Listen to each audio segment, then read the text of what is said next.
Hey you guys, welcome and welcome back to the channel. It's your girl Tiana back again with another video. So you guys already know what this video is going to be about by the title.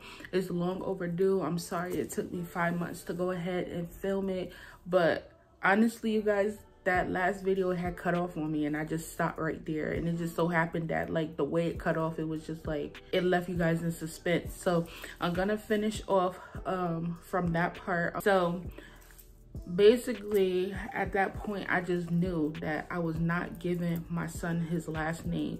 Originally Elijah's name was supposed to be Elijah King Trimble. Elijah's name is Elijah McDaniel King Gomez. That's Elijah's name. So I just knew that I was not giving my son his name. I didn't second guess myself or anything. And y'all, it was just so funny because I had wrote Elijah's name as Elijah King Trimble on everything leading up to this baby shower and stuff like that. So when this happened, my mind just did a whole shift, like I'm not naming my child after this man. So once that all happened and I just made up my mind that he wasn't getting his name, his last name, let me make that clear. He does not have his father's name. His father's name is something totally different from his name. So once I decided all of that, it was time now to, like, you know, prepare for baby. So I prepared everything that I had to finish getting, prepare his nursery and all of that. You know, time was getting closer for me to have this baby. So I want to say around like August of 2018, I had took my maternity leave from work because I thought the baby was coming. His due date was 9, I think it was 9/8. Yeah, it was September 8th. And I was like, well, time is ticking down or whatever. Like, I don't want to end up having this baby while I'm still working. So went ahead and put my maternity leave in like the last week of August. And then, you know, I just waited for my baby to come. And I want to say when it was approaching more towards September 8th, you know, the baby wasn't budging. He wasn't budging. So my doctor, she actually told me, you know, if he don't come on his due date, then we're going to push it out another week. And if he doesn't come within that week, we're going to induce you.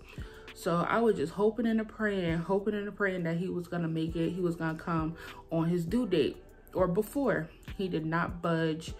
I think I was maybe 1 centimeter dilated. I'm not even sure if I was that, but he ended up staying in for 41 weeks, 1 day. So now we're at the hospital because now I have to get induced. And y'all, I think I was at the hospital I was induced on Friday. I didn't leave until the next week, Wednesday, almost a whole week. So as I'm in labor and delivery, before I had even got to labor and delivery, like I even told my mom, like, I did not want this man at my birth. I didn't want nothing to do with him, like none of that. So I went and I got induced. They put the balloon in me.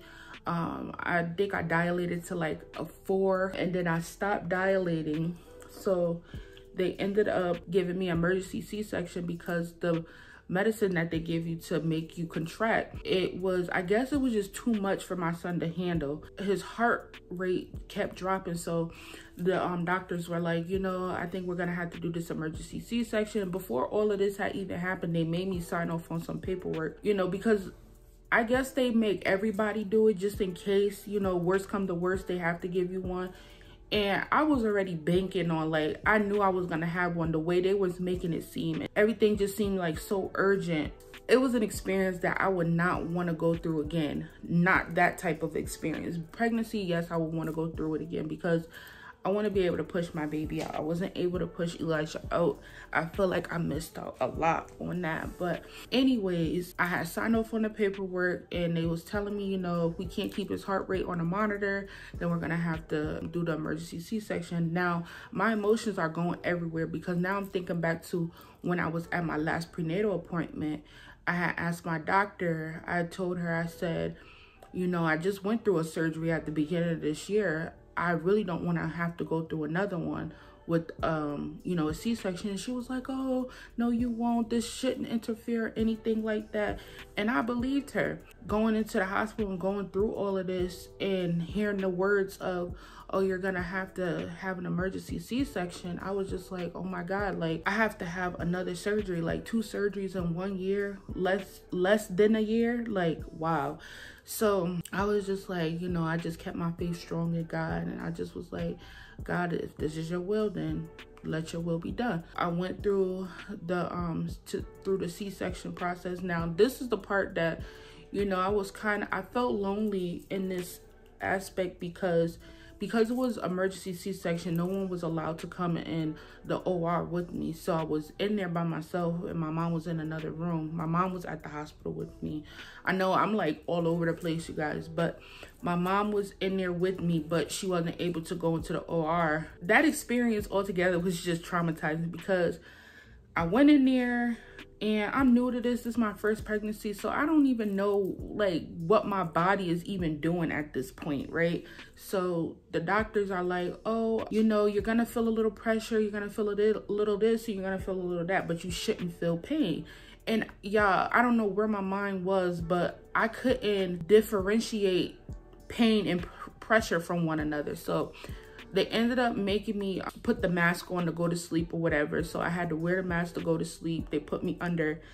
And I feel like that's where I messed up at, is not knowing my body. Because if I would have stayed up during the procedure of having my son, I would have been able to hear his first cry and everything like that. When they gave me my baby, he was wrapped up in a blanket with a hat on. And they were literally shoving him in my face, talking about something. Hey, here's your baby. Here's your baby. And I'm like, what the hell just happened? Like, everything happened so fast. Like, the last thing I remember was putting the mask on my face and then waking up with the baby in my face. Like, he wasn't covered in blood. I don't know who cut his umbilical cord. I didn't hear his first cry. Like, it was, it just made me feel so many types of emotions. Like, and it just all trickles back to like not having that other support that I wish I would have had, even though I eliminated him from being a part of that. Because I mean, at that point, he deserved it. He didn't deserve to be there. Like, you couldn't father your child throughout the whole pregnancy, and now you think that you're gonna be here for the birth. No. And I just felt like just so many tons of emotions. And then my mom was crying before I had even went in the OR. So it had already put me in like a state of being that I really didn't want to be in. But I guess, you know, they say everything happens for a reason. And so they gave me the baby, and my mom had took, you know, a couple days off from work because she was still working and stuff. And once those couple days had ran out, she had to go back to work, and I still had to stay in the hospital because, of course, I had this, you know, this scar now, and then I have to heal from it before they're able to let me, you know, go home and nurse myself back to health. So while I'm in the hospital for these next, I want to say like 3 days, because I had him on a Sunday and we didn't leave until Wednesday. During the day, it was easy, you know, having the baby because he slept and stuff like that. But at night, I feel like is when all my emotions just started coming down and had me thinking about like life and like the reality of what I'm really going through. Yeah, I cried so much, but every time I would look at my baby, he would just make me feel like this sense of like, I don't know. It's like, you know, if you're a mother, like, I don't know how to explain it. It's really no words to explain, you know, the love for a child like a mother has for them. So I just prayed about everything that I was going through and just made sure that, you know, I was giving all my thanks to God that he had got me through the procedure. And everything was well. My baby had 2 eyes, 10 toes, 5 fingers on both hands. And I was just blessed that he didn't go through any complications other than, you know, his heart dropping while he was still in the womb. And yeah, y'all, that's pretty much it. That was pretty much it.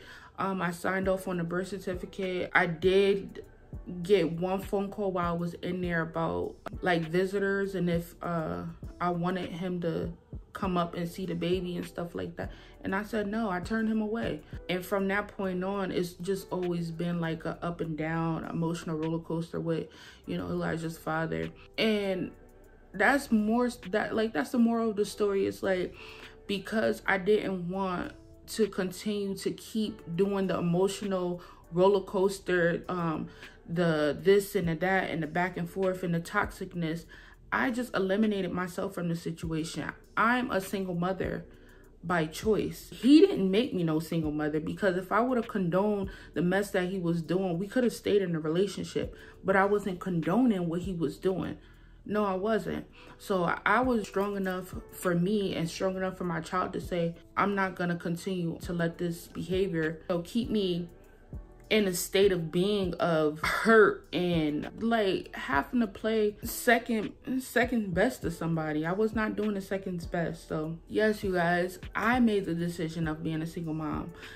And probably to this day, if I didn't make that decision, me and his father would probably still be together, or we probably wouldn't. But I will continuously not set boundaries, healthy boundaries for me and my child. It'd just be a whole mess. So, you know, this is my healing journey, and I'm glad, again, Mama Bailey, for bringing up that question, bringing up this conversation, and me being able to share it with you guys, because I know you guys were wondering like why and how.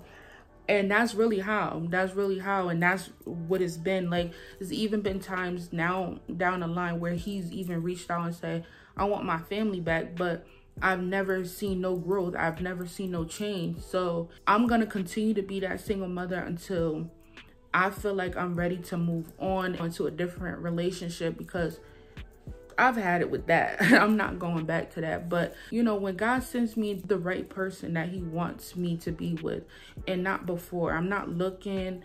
But if something happens where, you know, somebody pursues me and I feel like this is God leading me to my forever person, then so be it. But other than that, y'all, I'm good with just me and my baby.